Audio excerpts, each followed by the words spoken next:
Well, things always find a way, and there may be solutions that are unfolding. One thing that I want to talk about today is this channel is one thing I hate is secrets. And um, I find we all have secrets, family secrets, and we don't talk about all of these secrets. And we're all pretending to be somebody we're not because of our secrets. I mean, if why do you even have secrets in the first place? Why is something that's happening in your life something that you don't want people to know? And how many secrets do we have? And if all secrets were out, would our whole reality be completely different?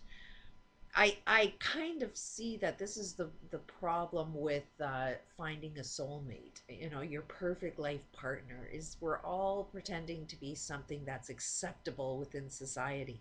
Accept me and love me, you know. So you pretend to be somebody you're not. If I just act this way, this person will like me. I've watched some of these dating reality shows where some of it's really really good advice, but some of it's about, if you want to catch this guy, you got to do what this guy likes. And it's like, okay, so I can fake being like something he likes, and then after you land that ring in that marriage, you find out, oh, you're not quite the person I thought I was marrying. So that is a huge part of this big wake up, is telling the truth. And that's why I'm not really caring about subscriptions, because I might piss you off when I tell the truth, and I don't mean to be. We just have to face some truths. We have to face some secrets. And what I want to talk about today is the experience I had with a really good friend that I think everybody on the planet is having the same friggin' experience, but as long as we're keeping this shit secret, we won't understand what's going on between each other. And it's all about relationships. And here I am, having some computer problems. And you got to look at, there's patterns within patterns. What's going on with me is the same thing that's going on with everybody. And I'm having a computer not work. Something within me is creating this experience. So, this law of attraction is not something that you need to try, but more something you got to see how you're creating it.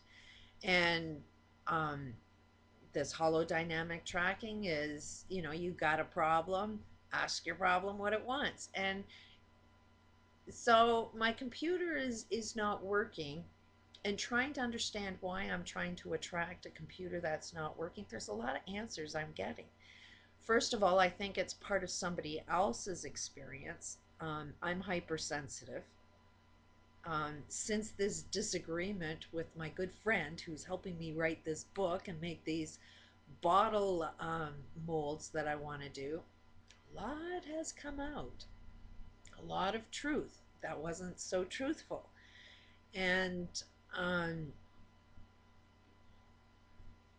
so, what was going on from his um, perspective is, here's a guy that I know without a doubt is perfect for writing this book only because of his life experiences. He went through enormous challenges, enormous abuse throughout his childhood. A lot of his brothers are in um, dead or on drugs. The pain of the suffering from that family dynamics is huge. And there is an opposite to everything. So the level of pain that you're experiencing is the level of potential love you're supposed to experience, but you are responsible for creating that.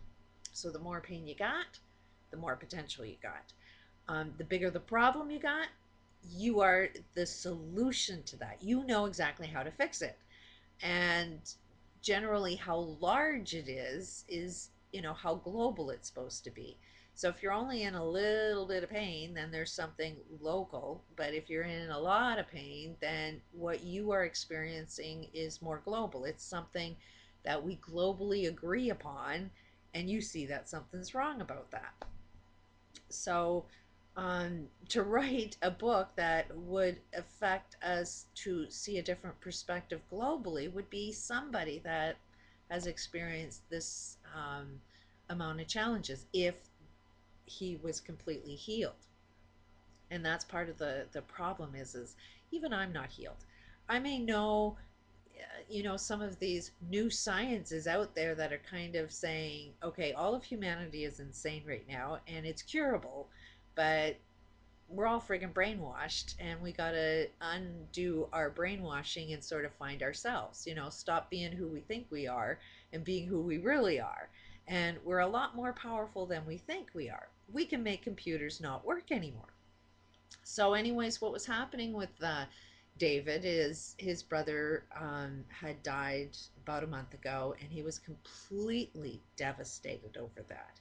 And a lot of painful memories were coming back, and um, he's a guy like most of us that this world is pretty cruel. Who wants to live in this kind of world?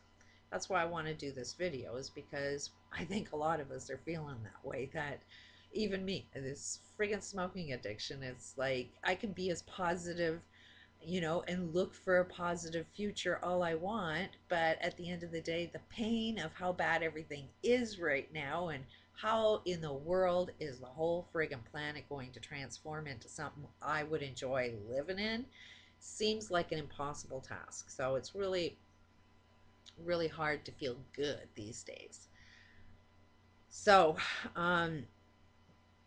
I really understand David's pain, but unfortunately, I have 4 kids. So my perspective always is I got to create a better world for my kids. It's this unconditional love thing that I got going on that I feel personally responsible for bringing 4 kids into this world. And um, I feel personally responsible to try and fix it so that they can live in a better world. So I constantly never give in to the, oh, life's really bad and give up. And, just, I have to fight every freaking day to find that reason to live and really believe that a shift is about to happen for the positive, not for the negative. So that helps me keep on a certain path. And to help me not get off my personal path, I use this bottle concept. And it's really, really helped during this conflict because um, what was happening is we're working on this video or this computer problem, which David is a friggin' genius. And I'm in a perfectly good mood and I get onto Skype for the day trying to, do the next day's plan of trying to fix this computer. And I'm finding David's personality is completely different. I'm not feeling it. First of all, that my frustration is starting to escalate and I'm hypersensitive. So I'm now getting angry and I'm getting out of control with emotions. And they're all negative emotions. And I know that it's like if I don't get one answer now, it's like I give up. If I had an anger problem, I would throw the computer, but I have a don't fight the system problem. So I have more of an urge to just shut the computer and never open it up again. And just completely change direction, give up, don't fight this, because I do not find it comfortable to be in that negative state of being.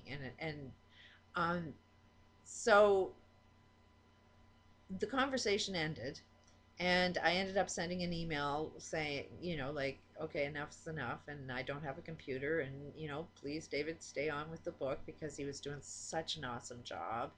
And then I received some emails back that I was using them, which isn't the case. I just don't have a computer.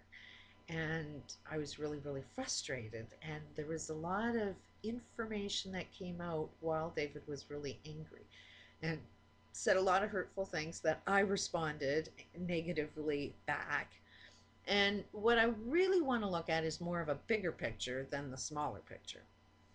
And here, when I asked David how his day, he's trying to be positive, and here the guy didn't sleep for like 5 days straight. So before even his mother's died, there was something negative going on with inside him that he wasn't sharing with anybody. But obviously, he wasn't able to sleep. And I do believe these um, events that go on, um, we know ahead of time, like this web bot. You can predict what's going to happen. The subconscious human reality can see things through a subconscious mind way before the conscious mind can recognize it. And a lot of it is done through waves, that there's particles in our reality, like this computer, or a chair. um, Everything is a particle, but feelings is a wave. um, and feelings is something that you can feel over an internet, because I definitely felt differently when I started the conversation. And generally, the vibrations of those feelings come out in the words that we choose to use. So while you think you're saying pleasant words, you're actually not, and you can't even see it. But somebody else will pick up on that vibration on a subconscious level, and it will affect them. And if you're hypersensitive, it's like, the negative energy that was in David was now coming into me. And I wasn't even aware that it was going on. I'm caught up in the emotion of being frustrated, thinking it's the computer, when actually, no, it was more David, and the negative feelings that he was going through was coming out through me. So there was a few exchanges of email, and it, thankfully, because of the water I was drinking, it helps you to, oh, what's really going on? Like, do I really want to be in a fight with my friend? And it, is what is really going on something that I really want, or do I have the potential to change what's really going on? It acts like it stops you in your tracks. One bottle is accept and allow, so it's like, okay, something's going on here. I don't know what it is. Um, you can always be right when you see somebody's anger, that something just happened, something triggered something. Um, so that's where I ended up asking, and it wasn't even so much that I needed to ask. In my mind, I was asking, but in his next email, he ends up telling me without me asking, in words. So, can you see how our vibrations, our thoughts can actually? I mean, the guy lives on the other end of the world from me, and we can transfer our thoughts and feelings um, in ways that we don't know. So, anyways, I find out that his mother had died, and he's really, really in an enormous amount of pain. So, to all of my subscribers, please, I would say send some love, but we need to know what love feels like first, because we're all hypersensitive to each other's feelings and emotions. And if you don't quite understand what love is, um, then you're sending out the wrong vibration. So before sending out some love, on another tape, I'm going to describe a little problem we got with this love thing. So I'll upload this and do another one.